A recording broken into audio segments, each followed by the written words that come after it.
it's like a nonstop process of figuring out, what else can I do with the ingredients that I have? You can put pears in salads. You can put broccoli, in a quesadilla. You can do it doesn't have to be the star ingredient, right? It can still be your favorite, whatever type of quesadilla or whatever it is that you want. You're not sacrificing flavor or nutrition, but you are getting creative. And I think more importantly, like minimizing waste. And when you do that, you're saving a lot of money, like without sacrificing flavor.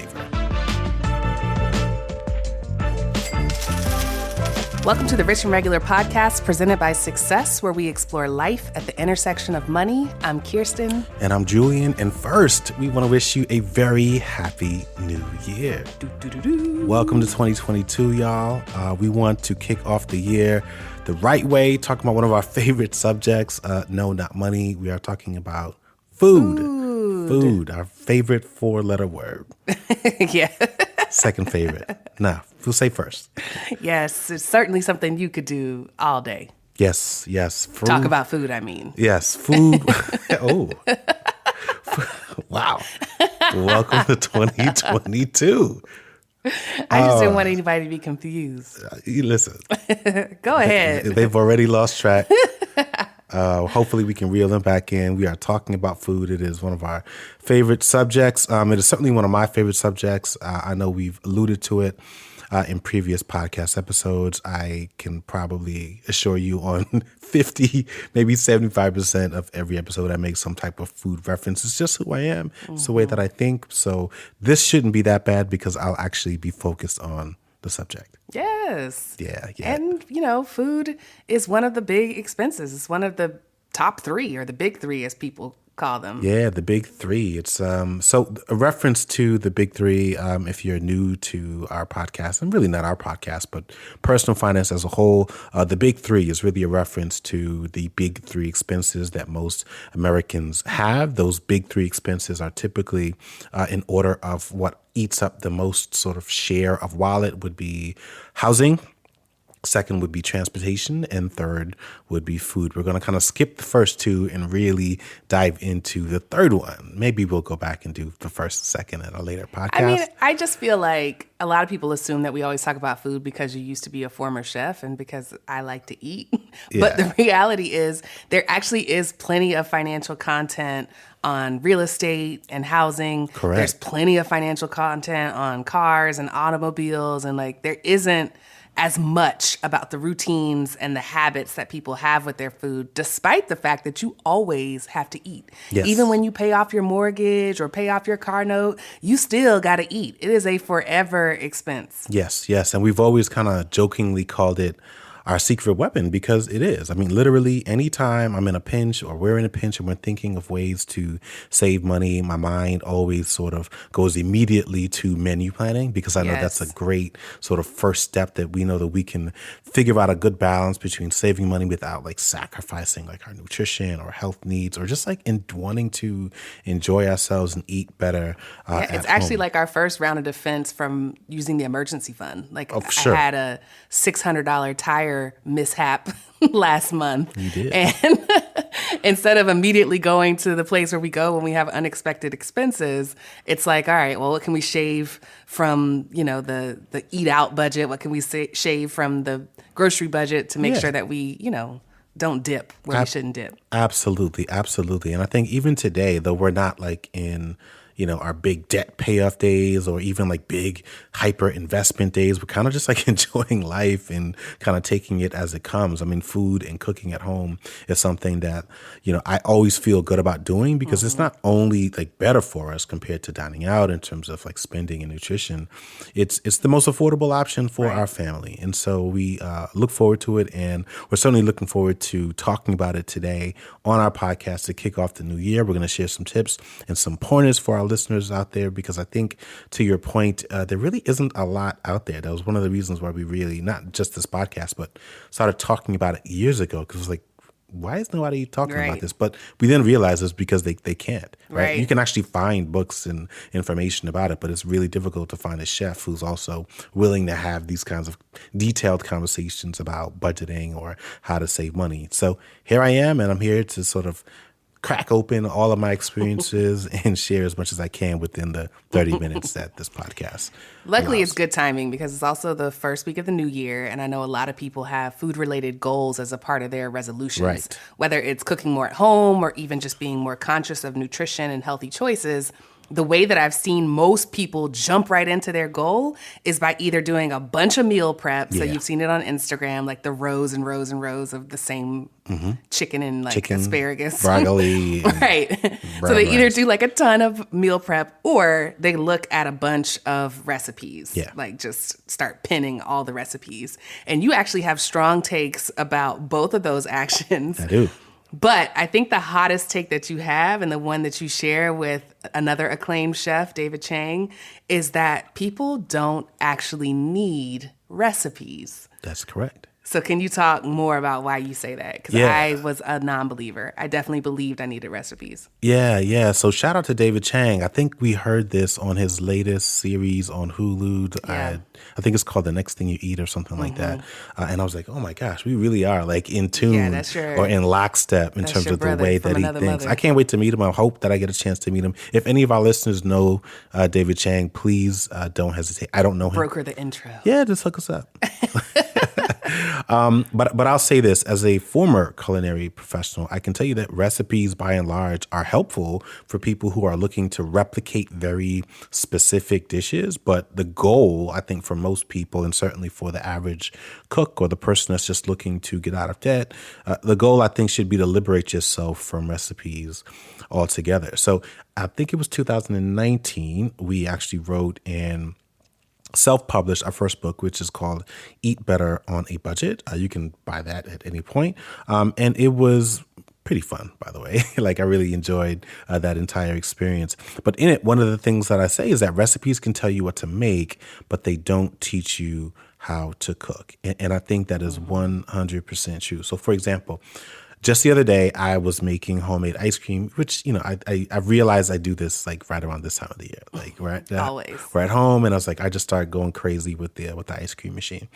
But I was making ice cream, and as I was cooking the custard that ultimately becomes the ice cream base, I realized that I let the pan get too hot. And so just about every recipe will tell you you really want to avoid that because, like, honestly, nobody really wants to end up with like sweet scrambled eggs, like instead of like a silky smooth kind of sauce, which is really what ice cream base is. Anyway, as I was cooking and it got a little hot, I was noticing like just how many things I was naturally doing. And so my stir pattern, the spoon that I had, the way that I was stirring it, the way that I was being intentional about scraping the bottom of the pot or the corners to make sure that, you know, I wasn't like leaving it or the custard there and that it was constantly moving and it was slowly going up to temp. Like, those aren't things that a recipe can tell you, right? Like, that's only... Can't tell you. Well, I can't tell you. No, a recipe, I mean, they may tell you, hey, don't let the pan get too hot, but they're not going to break down all of those other details. They can't. I see what you're saying. You know what I mean?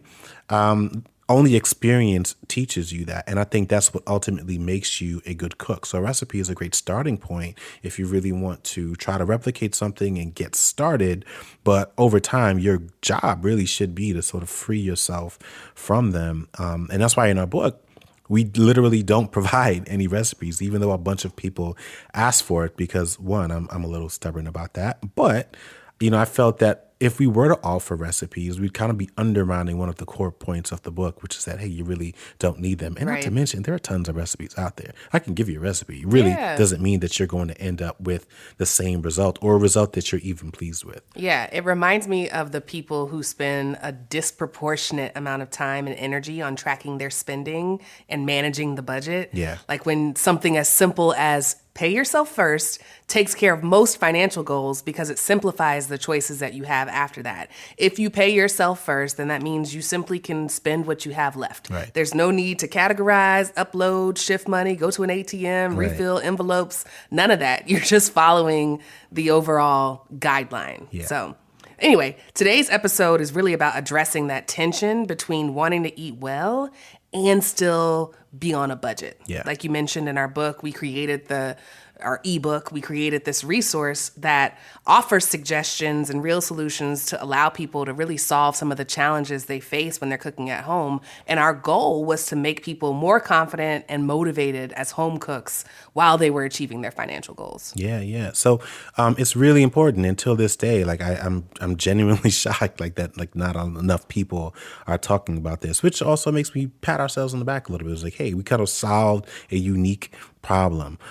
So I think most people dive into tracking their spending and cutting back without thinking about like how demotivating that entire experience can be. And I think that's especially true when it comes to cooking. So like if you take someone who eats out or orders in consistently and all of a sudden you throw them into an environment or a situation where they're forced to cook for themselves, I think more often than not, they're going to fail miserably at cooking at home because it doesn't come naturally or easily to them. And I think one of the reasons for that, the first reason I would say is that they typically don't have all of the equipment that they need.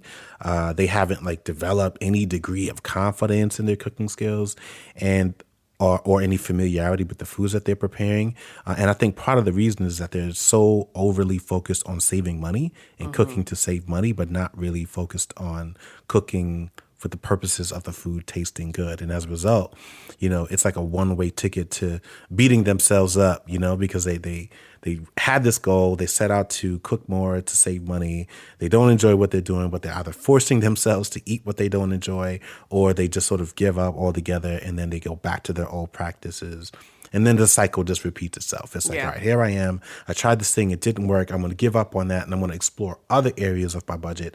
And I think that's why food is almost like a lonely budget category that people just leave. They just sort of chalk it up to circumstance. And say, there's literally nothing I can do about the food thing because I'm not cooking. I don't know how to cook. I don't like cooking. We really want to help fix that because I actually think that if you get that right, it can be really, really motivating and it won't feel like such deprivation when you're cooking and trying to enjoy a nice meal at home.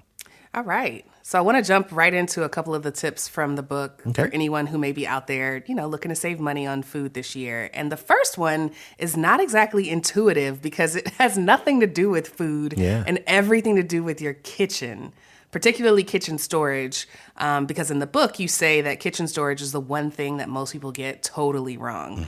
And to be clear, we're talking about all the places in your kitchen where you store things: cabinets, drawers, pantry, even the fridge. But today, since we're limited on time, I just want to talk about cabinets because I think most people only think about organizing their cabinets one time, and that's the day that they move into their house or their apartment. They just throw it in, get it in, dump it, drop it in, like, get it out the way. Yep. And I know it's not universal, right? You're kind of stuck with this choice forever, but nobody's thinking about it the same way. So you know how like when you go to a friend's house and you're looking for a cup or a bowl and you got to like open up 50 cabinets because none of us are thinking about the best place that cups or bowls should go. So the place that's natural to you isn't the place that's natural to them. And so, it's just a whole thing that there's no universal guidance on, except you offered some in the book. I did, and which is unusual for me because I tend to I tend to lead with like a very self-empowered message, like whatever works for you. But I was like, actually, there are some guidelines here that you should keep in mind. And it's interesting, even as you're talking, because I'll just be honest, like I haven't read the book. When you write the book, I don't read the book. Oh my gosh, you wrote it. I know, that's what I'm saying. I haven't read it in a while. Oh, in a while, okay. Because I wrote it, and in my mind, I feel like I don't have to read it. So even as you were mentioning it, I was like, oh, I did say that or write that.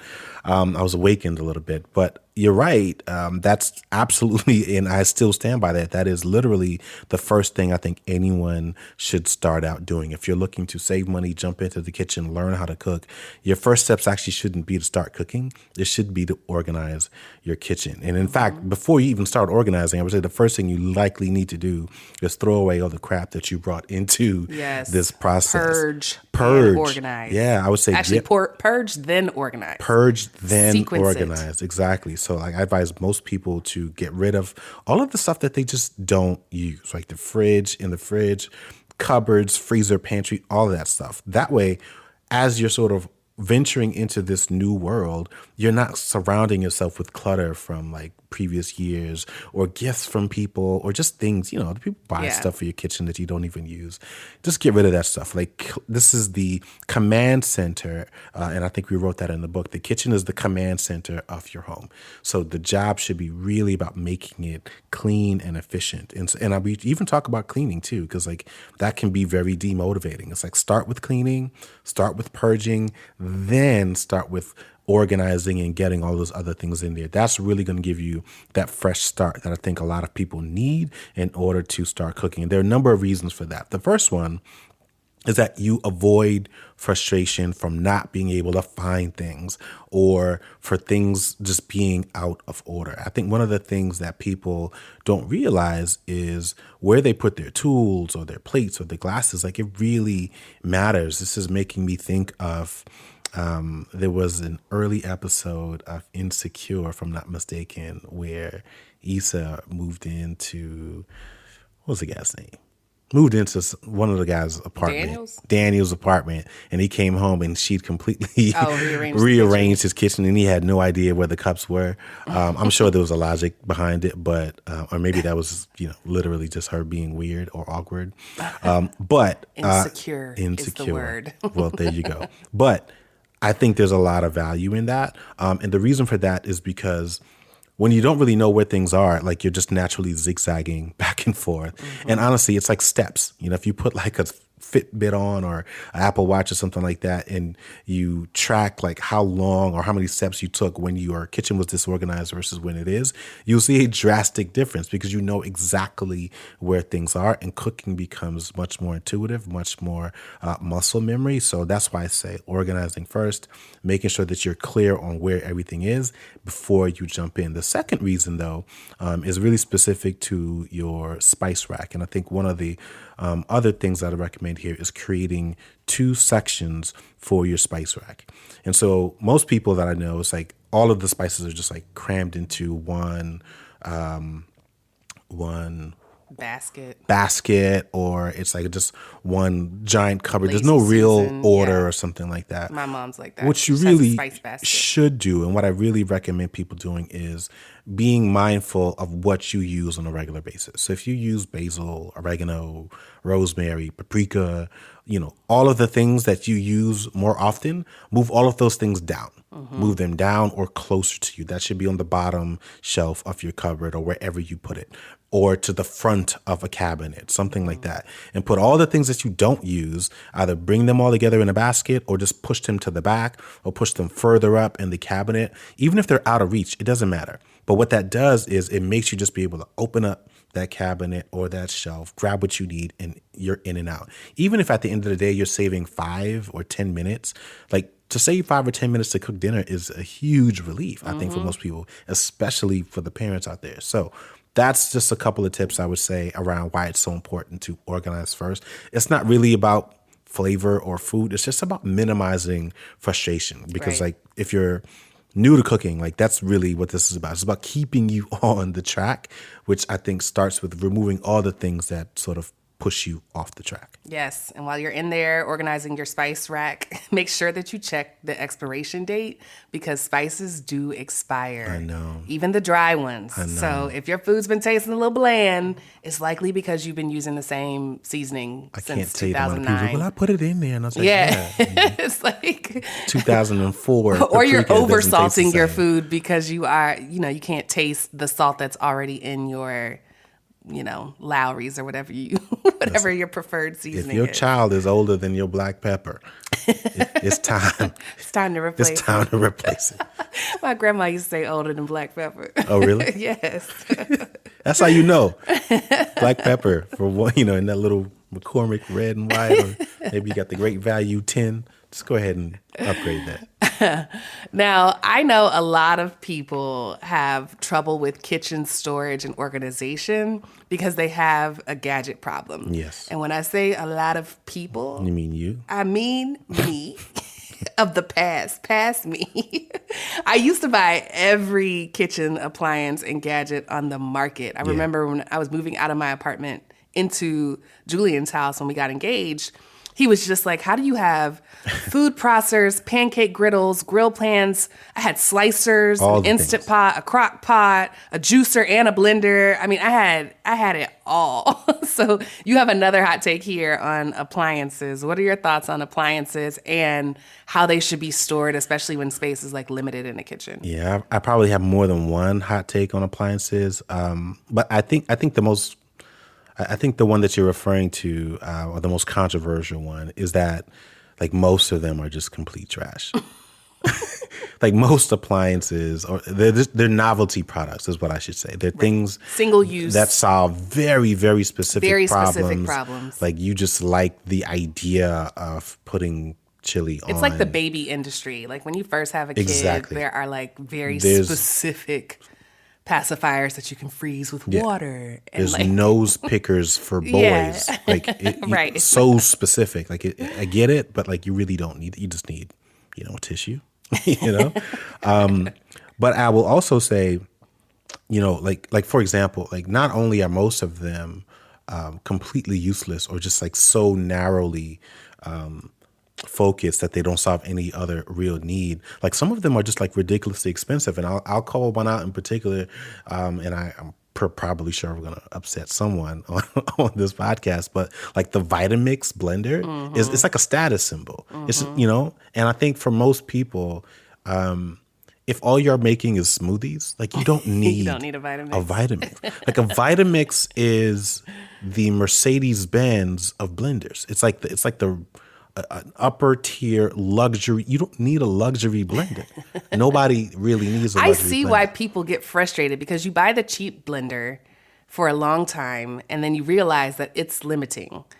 And so, or it breaks. And so to avoid the frustration of like, I have to buy another blender, it's like, I'm just going to buy the best one on the market. Yeah, and I understand that. I will say though, like there's a lot of room in between. Exactly. I don't want to call out the low brand. Y'all know what it is.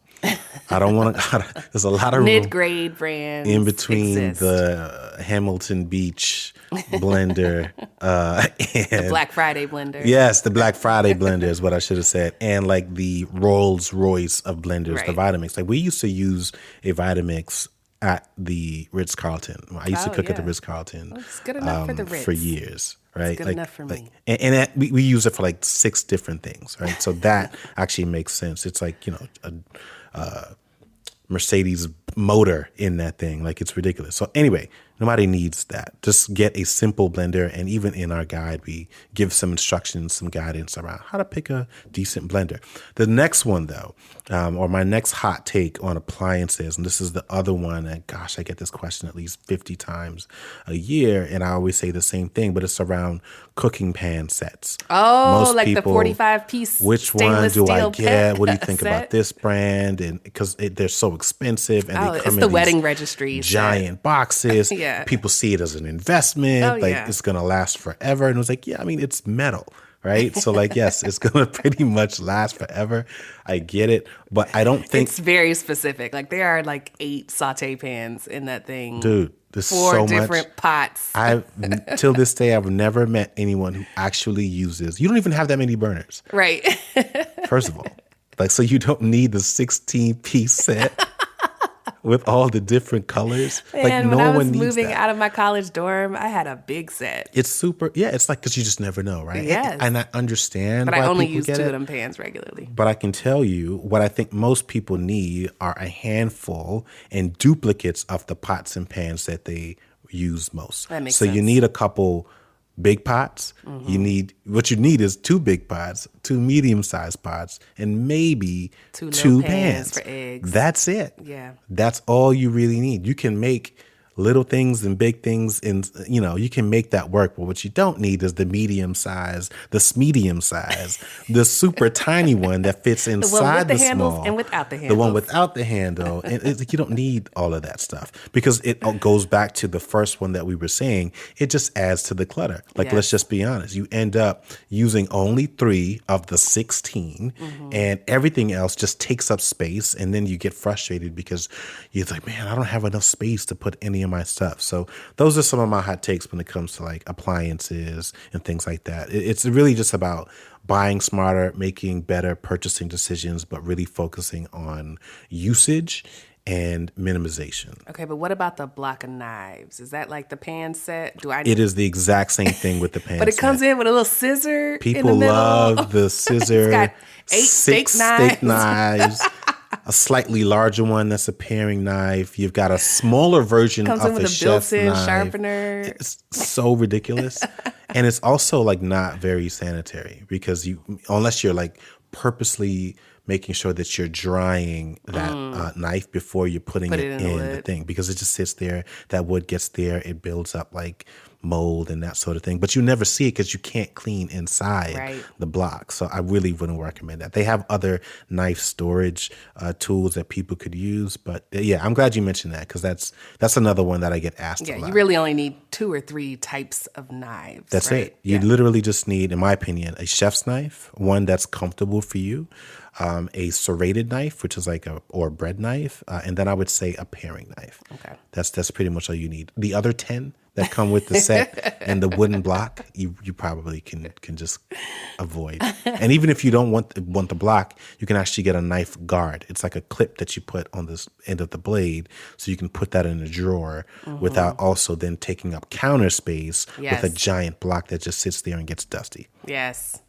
All right. So for those keeping score at home, if you have a resolution related to food, before you go to the grocery store, you need to organize your kitchen, specifically the cooking area, but also look at your refrigerator, your drawers, throw out any expired spices, and get rid of kitchen appliances that you don't use or that are just taking up space, or at least move them. Or donate them. Or donate If that makes them, you feel right. better about being wasteful, just donate them Yeah. to a family or someone else that Absolutely. could need it. Somebody else will use it. Someone else could use it, or someone else will Yeah. store it in their cabinets and take up space. But the point is, you want to prioritize the items that you use day to day. So all you that need. is the lens that you go into organizing your kitchen with. Was, have I used this in the last 4 weeks? If you haven't, it's likely not an item that needs to either be kept, or if you want to keep it, you don't need to store it in your kitchen. Just go look for it in the basement or the garage whenever you're going to use this, right? So far, none of these things should cost you anything. Shout out to us for tips that don't cost any money. But when we come back from break, I want to talk about making the most of grocery shopping. I want to talk about where the money is spent. So we'll be right back. All right, so admittedly, grocery shopping was my big issue. I didn't do it frequently enough, and I was what we call an aspirational shopper. Oh, I remember these days.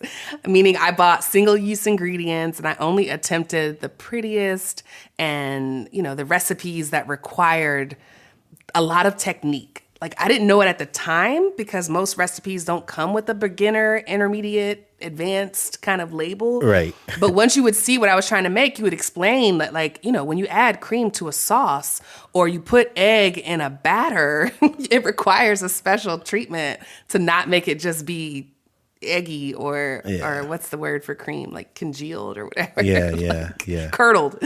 So I think when it came to grocery shopping, one of the things you taught me was the importance of a list, and not just any old list. The list needed to be sort of organized and thoughtful so that as you're making your way through the grocery store, you can, do it the most efficient way. Can you talk about that? Yeah, absolutely. So having a list is so critical, especially when it comes to like people like you used to be, like just ambitious people who have grandiose visions of what they want to make, and they just walk into a store. It's truly shopping, right? Yes, It's like I was grocery shopping. as Heavy on the opposed shop. to I'm going to go pick up the things that I need to Right. prepare what I am going to make. And that's what a grocery list should do for you. And so we actually have a grocery list that we use. This is a simple template. We've used it for maybe over 10 years. Yeah, It's I'll actually, link it in the show notes. yeah, I think it's actually included in the book. It's included in the book, but we also have a link Yeah, to it. we have for a link you to it as loyal well. listeners.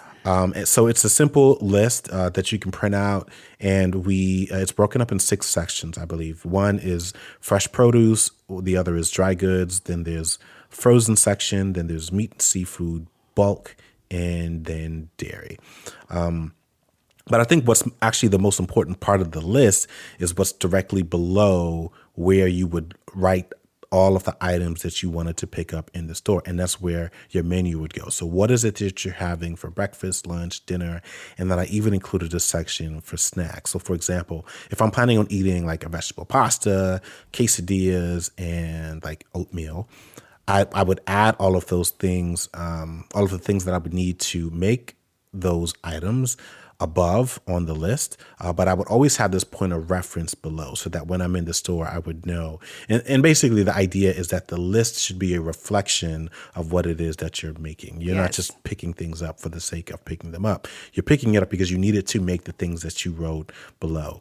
And I think that's really, really critical. It also helps to just kind of keep you focused. Yes. You're only going to go to the aisles that have the things. You're not just literally wandering them, right? You're going to go pick up the things that you want, that you need, based on what you wrote. It requires a little bit of planning, but we really just have you can do it through the week. You do it throughout the week. We have it on the refrigerator. Stick it on the refrigerator. As we run out of things or as we think of things, we're just constantly adding to it. Yep. And then once you go, we create a new list, and that's that. You tear it off the fridge, and then you head out to the store, and more often than not, you come back literally with exactly what you went out there for. So yeah, that's important. That's a really, really important part, because I think, I don't know, it's really weird for me as a former culinary professional, but I've learned over the years that a lot of people struggle with that, to your point, because I guess because the word shopping is in there. Well, it's shopping, and because grocery stores are great at marketing. So the things that are on sale or like a flash sale, or like all of a sudden Powerade is 10 for $1 or $10 for $10, whatever it is. It's a big old display. It's bright, and it's like, well, damn, I need some Powerade. They're also very manipulative. Yes, they move things to the back. Well, they move things to the back. And not all of the stores do this, but if you don't believe me, start taking pictures throughout the year. But I won't name the store, because I actually like the store, but I know that they do this, and it really annoys me. There are certain things that they do not put, like the little sign that says, it'll say aisle 4, tea, coffee. Like, there are certain things that are in that aisle that they specifically won't put on there. And they do that. They want you to be lost. They want you to roam. It's like, I know it was here. Maybe they switched it around. They do that on purpose so that you spend more time in the store, because they know they'll force you, and you'll see a different display. You'll get to thinking like, oh, I guess I could make this. This is on sale this week. If I don't get this today, well, maybe it's not on sale this week. And then you end up with 2 bags of shredded coconut and all the other fancy chocolates and things that, that your ambitious heart. So this is a good segue. This is a good segue, because the list certainly kept me focused. But the other game changer for me was how to pick produce and ingredients that I could cross-utilize in really creative ways. So the stuff that you were able to think of doing with, like, leftover, like a half a head of broccoli or a random bunch of parsley, was way more than I could come up with, because I had never considered making things that weren't a complete meal. So I never considered putting ingredients into stocks or pureeing herbs and freezing them for marinades of things. I was just thinking like, all right, well, if I put coconut shreds on top of my oatmeal, then I could probably also make like a coconut cream pie or a coconut. Like, it had to be like a star ingredient versus just like something that helps another thing along. Yeah. And what this also reminds me of is that the food media, very similar to the finance media, has done a really great job of presenting an image of how you should be, right? And so when I think about, all of, even some of my favorite shows, there's always this image or this section or segue where the person that is cooking is just parlaying through the market. Just inspired. He's got a market. Oh, let's see. Let's pick up this. Let's pick up this eggplant. And what is this? Oh, wow. It's like, no. Trust me, they knew exactly what they went to the store for. But I think it really, forces people to just randomly just go and pick up some things and get creative. And it's like, but if you don't know what to do with it, it's just going to sit on your shelf. It's just going to take up a bunch of space. But you did mention something that I think, and we talk about this in the book, that is so, so critical for people. I think not just to keep them motivated as they're cooking more at home, but also really making sure that they're minimizing waste. And as a result, protecting their budget, and that's really cross utilization. I think that is the key to saving money. So for example, this week I'm using broccoli. Our son loves broccoli, simple roasted broccoli. I roast it with garlic, salt, and pepper. That's it. And he absolutely loves it. But I'm putting broccoli in his quesadillas as well. So he just eats it as a standalone. He'll just eat broccoli like people eat French fries, even like without ketchup. He just loves broccoli. But I may chop it up a little bit more and put it in quesadillas. I sometimes put broccoli in a Caesar salad, that roasted broccoli in a Caesar salad. I even messed around. I've recently been falling in love with calzones, and so I'll make pizza dough, and then every now and then I'll make a couple calzones and throw the broccoli in there. In the calzone, there's like fresh basil, and I'll only use half of the basil for that, but I'll use the rest of the basil in some other kind of pasta dish for our son. I have some corn, some fresh corn that I shucked and sauteed. I'm going to use that just as a little dish. We're going to have some dinner tonight, but I also know that I can make some burritos and I can turn that into a corn salsa. If you've got fruit, you're not just eating the fruit as a standalone. If it gets overripe, you can freeze it. You can turn that into a smoothie. And so it's like a nonstop process of figuring out, what else can I do with the ingredients that I have? You can put pears in salads. You can put broccoli, in a quesadilla. You can do it doesn't have to be the star ingredient, right? It can still be your favorite, whatever type of quesadilla or whatever it is that you want. You're not sacrificing flavor or nutrition, but you are getting creative. And I think more importantly, like minimizing waste. And when you do that, you're saving a lot of money, like without sacrificing flavor. Yes. And that's really what this is about. Like, because again, so many people, I think when they think about cooking at home and saving money, it's like their minds immediately go to I'm going to be eating struggle meals, throughout this entire process. Dave Ramsey's out there talking about rice and beans. And I'm like, oh gosh, like it doesn't always have to be that. And by the way, if you know how to make rice and beans, you can make some delicious rice and beans. But I can totally understand like people who don't want to eat all that. I'm so glad you brought up the waste aspect though, because I actually just wrote about food waste in my latest for Sisters from AARP. And the article is actually a reaction to this study that says that Americans spend $1,500 a month on non-essential items. And so I had the same reaction to the $1,500 thing. A month, right? So I'm going through the article and I'm like, I don't know about the $1,500 thing, but the findings are actually pretty universal. Yeah. And so one of the things that I, advise that people look out for is food waste, because even though food is one of the largest expenses after housing, Americans actually throw away 30 to 40% of the food that we buy. Yeah. So it's $1 trillion problem nationally, but it's also eroding your budgeting process because it's like leaving money on the table, unintended. So I give the tip of exactly what you're talking about, which is planned leftovers or nextovers, which is like the term for cross-utilization. A next over, where you basically plan for several meals using the same ingredients. If you buy a rotisserie chicken, you might have chicken and rice one night, chicken salad for lunch, and then quesadillas for dinner the next day. Yep. And then throughout the week, if you find that your greens and your herbs are starting to wilt, you really should try to find a secondary use for them before throwing them out, whether it's blending them into sauces or whatever. And then even for the foods that are kind of finicky on expiration dates, like bread, you can just keep it in the freezer beyond the expiration date as long as you don't see any mold. Yeah. So it leads me to my next question about freezers, which I think is a really it's a really underutilized tool. So I wanted to ask you, he's shaking his head over here. I wanted to ask you, what are most people doing wrong with their freezers? Freezers, and whenever I think about freezers, my mind immediately goes to like the place where the bodies are buried, or like where the secrets are held. It reminds me of like a child when you ask a child to clean up their room, and like 2 minutes later they're like, "I'm done." I'm like, "Okay, there's no way."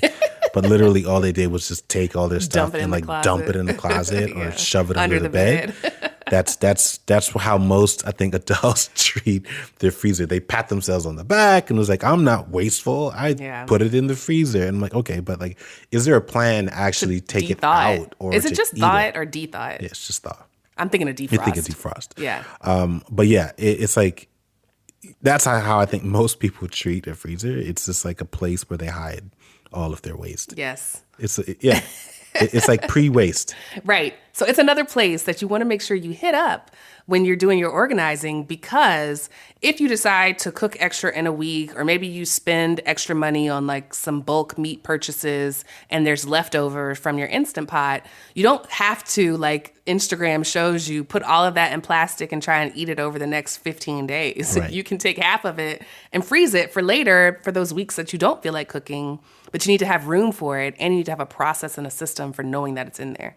Yeah, and I will say this is not in our book because it was a relatively new find for us, but there are two appliances that I've actually come to really appreciate. I don't think most people need it, but if you are like really big on using a freezer, I think one, like getting freezer bags and using freezer bags Yes. makes a big difference versus just a regular plastic bag.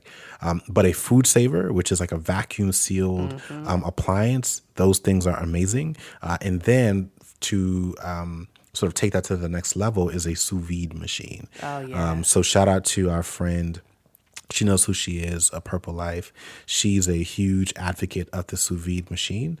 She has, I forget the name of her brand. Mine is called the Jewel, which is by Chef Steps. But yeah, those are two really, really handy appliances that I think actually really help in this process, because you can use the sous vide for cooking, but you can also use it for like thawing or taking things straight from the freezer right into the sous vide, which saves you like time and money. Like that part and effort without sacrificing flavor. Yes. That's really what it's all about.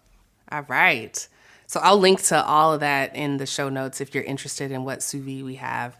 But before we sign out, the last thing I want to talk about is cooking skills to master, because you have, again, two theories that I want to call out because they're countercultural, counterintuitive.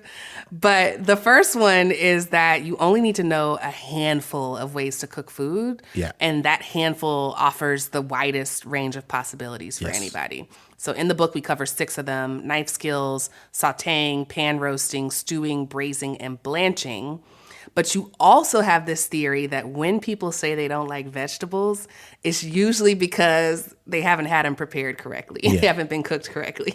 So I'm asking this last question for the folks who have eating healthier on their resolutions, but really only think of vegetables in the form of cold salads or, boiled, heated up veggies, maybe out of the can, or steamed Velveeta cheese or Sara Lee seasoning on top of it. A bunch of sugary sauces to kind of zhuzh them up. For a plant-based diet, or a predominantly plant-based diet, what would you rank, or would you rank one of those cooking skills above the others? Well, it kind of goes hand in hand, but I think learning how to blanch vegetables. And every time I say the word, I always think of Golden Girls. Thank you for being a friend. But blanching vegetables, I think, is one of the most underrated cooking techniques. Is why I spent a lot of time in the book talking about it. And basically, blanching is a way of pre-cooking. You're basically boiling something very quickly, removing it from that water, and shocking it in ice to stop the cooking process. That's important because if you got like a really hard vegetable, like let's say a carrot or even something like asparagus, which isn't necessarily hard, but you can eat it raw, but it can be pretty crunchy, and most people don't like to eat it raw. But if you blanch it first, then after that, you can do any number of things that impart flavor way more than you could if you just steamed it. Yes. Right? So if you blanched it, then you can grill it, and it tastes amazing. Like you would want grilled asparagus with any other things that you're grilling that day. Or you can saute it, or you can pan roast it. You wouldn't necessarily braise it. But so yeah, I would say blanching. But blanching when it comes to vegetables typically will go hand in hand with some other cooking technique, even though in some cases you can just blanch something and eat it just like that. Like our son, for example, he loves helping me blanch vegetables. He'll eat them when they're sort of semi-cooked because they're far better like a blanched green bean than a raw green bean, right? It's almost like a little chip. It's still kind of crunchy. It also looks better. When you blanch vegetables, they still maintain their natural color instead of like that sad brown, Gray grayish undertone, looking yeah. canned color that I think a lot of people are Have been accustomed convinced to. is green. But this is part of the reason why people, I understand why most, and I'm specifically calling out Americans, don't like vegetables because Right. they really haven't had great vegetables. You don't Right. know what fresh sauteed or fresh roasted corn or fresh grilled corn tastes like. And so you're perfectly fine with the milky, creamy stuff that comes Ew. out of the can. Yeah. And I've had it. I've been there. But I'm just saying. Well, I've never described it that with milky, creamy stuff that comes out of a can. It's just what. Well, And on that note, now that your appetite is ruined. I know. Final thoughts. All right, bring us home. So my final thought is after talking about food for so many years with different people, I've really started to understand that there are a lot of parallels between cooking and money. Not only do people think that trying harder is the answer to all their problems, they also feel like doing it well is something that only experts or chefs can do. But I'm here to tell you and tell myself, because this continues to be a challenge for me, that developing your instincts around food is actually way more valuable than continuing to up your efforts. I like that. I like that. So get lazy with it, y'all. Get I'm just lazy. playing.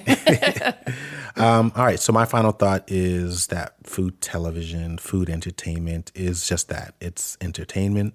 But most of it is unfortunately hype. I know, I'm sorry, but it's really hype. A lot of the techniques and the things that you're seeing, Highly produced. it's highly produced. That's not Yeah. really what it's going to look like when you do it. I'm so sorry. No, that's the most perfect version of the 6 takes that they took. Yeah, exactly, Yeah. exactly. And the same goes for recipes and cookbooks. They look good on the library, and they are basically just photos, like they're great sort of printed Staged. photography, but Yeah. like your stuff is probably not going to look that way. And that's okay. Yeah. Just focus on making it taste good, which really boils down to mastering technique, getting familiar with ingredients, focusing on fresh ingredients. Like it's one thing to get fresh produce from a restaurant, but if you're going to use 3-year-old black pepper on top of it, it's not going to taste good. So all around, focus on freshness, purge your stuff. Like my final thought is basically a recap of the entire Right. conversation. But I will also say we should offer a promo code for our ebook. So Okay. I define the ebook as it's like having a chef in your back pocket. It's a really easy and fun read. You can get a PDF version if you want. You can also get an Amazon ebook Kindle. version on Amazon Kindle. You can also get it on Apple Books, but it's entitled Eat Better on a Budget. And let's use the code SUCCESS. Oh, love that. SUCCESS. And I'll link to everything. And you in the will show notes. save, make up a number, 40%. There you go. That's generous. 40%. It is generous. All All right. right. There it is. Final thoughts. Save some money and start cooking and eating better on a budget today. I love it. Well, thank you for listening to another episode of the Rich and Regular podcast presented by Success. If you like what you heard, we want you to talk about it. Get it? Just Taco no. about it. That's bad. Talk about it. Talk about it. Do better. We want you to talk about it on the ratings and review page, and we will see y'all next week. Until next time.